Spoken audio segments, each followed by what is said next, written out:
Welcome to Sleepy Classic Tales.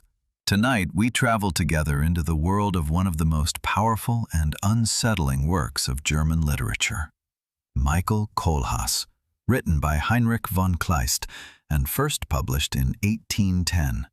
The story is set in the 16th century and follows a fundamentally just man who is driven step by step to the edge of destruction by a single injustice. This is our own calm and gently narrated short version. Michael Kohlhaas is a horse dealer, not an extraordinary man, not a hero, not a rebel. He lives quietly, works reliably, and is known as one of the most honest merchants in his region. People regard him as just, orderly, and as someone who owes nothing to anyone and expects the same in return. His life follows clear rules. He trades fairly, pays on time, and firmly believes that law and order are stable foundations on which one can rely. On one of his journeys, he sets out with two magnificent horses to attend a market beyond the border of his territory. The road leads him through the lands of a nobleman, a local lord. At the border post, he is stopped. He is told that he needs a special permit to pass through the territory, a document Kohlhaas has never heard of. He remains calm. He asks questions. He wants to know where this rule is written. The answer is evasive. He is not allowed to continue. Eventually, a proposal is made. He may pass if he leaves two of his horses behind as collateral until he provides the required permit. Kohlhaas hesitates, but he wants no conflict. He trusts that everything will be clarified. He leaves the horses behind and continues his journey. When he returns weeks later, he hardly recognizes his animals. They are emaciated, abused, forced into labor. Something within him changes. Not immediately, not explosively, but irreversibly. He demands compensation, calmly, factually, trusting that the law is on his side. His complaint is dismissed, not examined, not taken seriously. And for the first time in his life, Michael Kohlhaas encounters a truth he did not know before: that law can exist without being enforced, and that justice does not always reside where one expects it. Michael Kohlhaas is not a man of hasty words. He believes in procedures, in order, in jurisdictions. What has happened to him feels like an injustice, but still a correctable one. He writes a formal complaint, factual, without threat, without anger. He describes how he was denied passage, how two horses were taken from him, how these animals were mistreated in his absence. He demands nothing excessive, only restitution, only justice. No answer arrives. So he goes on to the next authority, and the next. He submits his complaint again, more precise, more thorough. He waits. Again, nothing happens. When a response finally comes, it is brief and dismissive. The matter will not be pursued further. No reason, no explanation, no interest. Kohlhaas begins to understand that the problem does not lie in his complaint, but in the name of the man against whom it is directed. The nobleman is well connected, protected. What is a clear violation of the law for Kohlhaas appears to be a minor matter for others. He tries to remain calm. He speaks to his wife. She knows him well. She sees how deeply this matter occupies him. She asks him to let go. Not because he is wrong, but because she fears what this injustice is doing to him. But Kohlhaas cannot let go. Not out of stubbornness, but because he senses that something fundamental is at stake. If this injustice remains, then no law is secure. He files another complaint, again with even greater care. it is rejected once more. This time not silently, but with a justification that strikes him for the first time. He is accused of disturbing the order, of spreading unrest, of challenging authority. Kohlhaas reads these words again and again, slowly, in disbelief. Everything he has ever done was an attempt to uphold order. Something begins to tilt within him. Not yet into rage, but into a bitter realization that the law he believed in does not apply equally to all, and that patience, when demanded only from one side, is no longer a virtue, but submission. Michael Kohlhaas begins to sleep poorly, not from fear, but from unrest. His thoughts circle, not only around the horses, but around something larger he can barely name. He asks himself how a state can function if law applies only as long as it does not affect those with power. He also asks how long a person must endure injustice before resistance becomes legitimate. His wife observes this change. She sees how he grows quieter, more tense, how something within him hardens. In a final attempt to resolve the matter peacefully, she sets out herself. She wants to speak, to mediate, to ask. She still believes in what her husband always believed, that reason will be heard if it is presented calmly. On this journey, something unexpected happens. Not a planned attack, not a targeted act, but an encounter that escalates. Kohlhaas's wife is seriously injured. When he learns of it, it feels as if a final support has broken. Not out of revenge, not out of hatred, but out of the realization that even the attempt to seek justice now claims victims. His wife dies shortly afterward. With her death, something within him ends. Not morality, but the belief that morality alone offers protection. Kohlhaas stands at an abyss, and he sees more clearly than ever before. If the law does not protect him, he will have to protect himself. If the state gives him no hearing, he will make himself heard. Not arbitrarily, not blindly, but with the same consistency with which he once believed in law and order. He gathers evidence. He speaks with others who have experienced similar injustice. He organizes himself. He does not yet call it rebellion. He does not yet call it violence. He calls it necessary resistance. And while he forms this thought, he does not yet understand what he is setting in motion. But one thing is clear. The man who once believed that every injustice could be resolved within the system no longer exists. Michael Kohlhaas now acts quickly, not rashly, but decisively. He sells what he can spare. He gathers men around him, not adventurers, not bandits, but people who have also experienced how justice was denied to them. What unites them is not a hunger for violence, but the feeling of having been ignored. Kohlhaas formulates clear demands. He wants no rule, no overthrow. He wants compensation and recognition of the injustice. No one listens.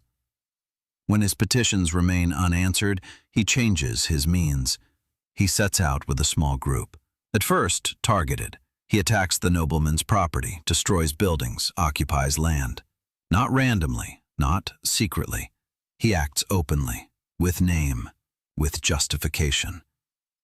The news spreads quickly. What began as a personal matter becomes public. Authorities react late and then harshly. Kohlhaas is declared an insurgent, an outlaw, an enemy of order. But the more strongly he is condemned, the more support he gains. Many see in him not a criminal, but someone who voices what others only think. Violence increases, not because Kohlhaas seeks it, but because it takes on a life of its own. Fires break out, people lose their homes, innocents are caught between fronts. Kohlhaas sees this. He knows control is slipping, but there is no way back. The state offers negotiations, not out of insight, but out of necessity. Promises are made. Justice, a hearing. Kohlhaas hesitates. He now knows that promises are easy, and justice is not. And while he weighs whether to trust this offer, he begins to realize that his struggle has long since become larger than himself. The uprising continues to spread. Not everywhere, not entirely, but noticeably. Kohlhaas's name is spoken, whispered, feared. For some, he is a criminal. For others, a man who finally says what has long been suppressed. Kohlhaas himself senses that something has shifted. He wanted justice. He wanted balance. What he sees is destruction. He tries to maintain order. He gives instructions. He forbids arbitrary violence. But the larger the movement becomes, the less control he retains. Not all follow out of conviction. Some follow out of rage. Others out of greed. And so, what he never wanted happens. Innocent people suffer. Cities close their gates. Troops are mobilized. The state realizes that this movement can no longer be ignored. A new proposal is made, this time more credible. His original complaint will be reviewed again. A proper legal procedure is promised, and something decisive is added. Amnesty. No punishment, if he ends the uprising. Kohlhaas faces a choice. He knows his demand is now being heard precisely because of the means he originally wanted to avoid. He also knows that every additional day brings more suffering. After long hesitation, he lays down his arms. The uprising ends, not triumphantly, not victoriously, but exhausted. Kohlhaas once again places his trust in the law, perhaps for the last time. He surrenders voluntarily to the authorities, firmly believing that what was owed to him from the beginning will now finally occur. But while he waits for the procedure, it becomes clear that the state has learned how dangerous this man is, not because of his violence, but because of his consistency. Michael Kohlhaas now sits in custody, not like a defeated man, but like someone who believes he will finally receive justice. He ended the uprising. He surrendered. He trusted. The trial begins. At first, everything appears correct. He is heard, his complaint is recorded, files are brought, witnesses speak, and indeed something happens that almost surprises Kohlhaas. The original injustice is acknowledged. The treatment of his horses was unlawful. The nobleman abused his power. The complaint is justified. For the first time in a long while, the circle seems to close. But while the injustice is discussed, while procedure and compensation are addressed, a second accusation grows in the background, not against the nobleman, but against Kohlhaas himself. He is charged with arson, rebellion, violence, death. Kohlhaas realizes that the state is willing to grant him justice in one point in order to condemn him completely in another. He begins to understand that justice here is not conceived as a whole, but as an exchange. Law for obedience, recognition for submission. He could have remained silent. He could have apologized. He could have shown remorse. But Kohlhaas is not that man. He remains factual, clear, unyielding. He insists that justice is indivisible, that one cannot acknowledge injustice and destroy the one who made it visible. The judges listen, but they do not truly hear, because it has long been decided that a man like Kohlhaas must not set a precedent. Not because he is wrong, but because he shows how fragile order becomes when someone takes it at its word. As the proceedings continue, the noose tightens slowly, not out of hatred, not out of revenge, but out of fear. The verdict is not surprising, only sobering. Michael Kohlhaas is found guilty. Not of everything that happened, but of enough.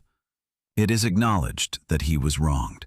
It is confirmed that the nobleman abused his power. Compensation for the horses is ordered. A small victory. Too late. At the same time, Kohlhaas is sentenced for the consequences of his uprising, for destruction, for death, for rebellion against order. The verdict is clear. Death. Kohlhaas receives it calmly, not out of indifference, but clarity. He has achieved what he could achieve. The injustice is named. It stands. Public. Irrevocable. That was always his goal. He could have saved himself. It was offered to him. Clemency. A word of remorse, a sign of submission. Kohlhaas refuses, not because he wants to die, but because he knows that such a concession would devalue everything he fought for. In his final days, he speaks calmly, without bitterness, without self-pity. He arranges what must be arranged. He says goodbye. And when the day of execution arrives, he steps forward composed, not as a martyr, not as a hero, but as someone who remained consistent to the end.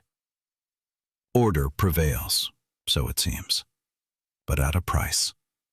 Because everyone who followed this process now knows that law exists but has limits, and that those who take it too seriously threaten the system that claims to protect it. What remains after Michael Kohlhaas's execution? Calm does not return immediately. Cities are rebuilt, troops withdraw, order is restored, as if nothing had happened. But that is not true. Something has shifted, perhaps imperceptibly but permanently. The injustice done to Kohlhaas remains documented. It is in the records. It is acknowledged. It can no longer be denied. The nobleman loses his protection, not entirely, not at once, but enough to show that power is not completely untouchable. The horses for which everything began are returned, cared for, compensated. There is a bitter irony in it. In the end, Kohlhaas receives exactly what he demanded from the beginning, only that he no longer lives to see it. People remember him differently. For some, he remains a criminal, an insurgent, a man who went too far. For others, he is someone who showed how fragile justice becomes when it does not apply equally. And perhaps the truth lies between these images. Michael Kohlhaas was not a hero, but he was consistent. He was not a revolutionary, but he took the law seriously.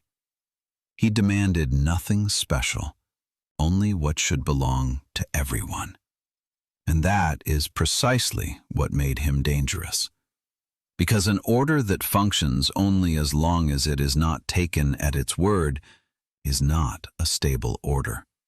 It is one that fears consequence.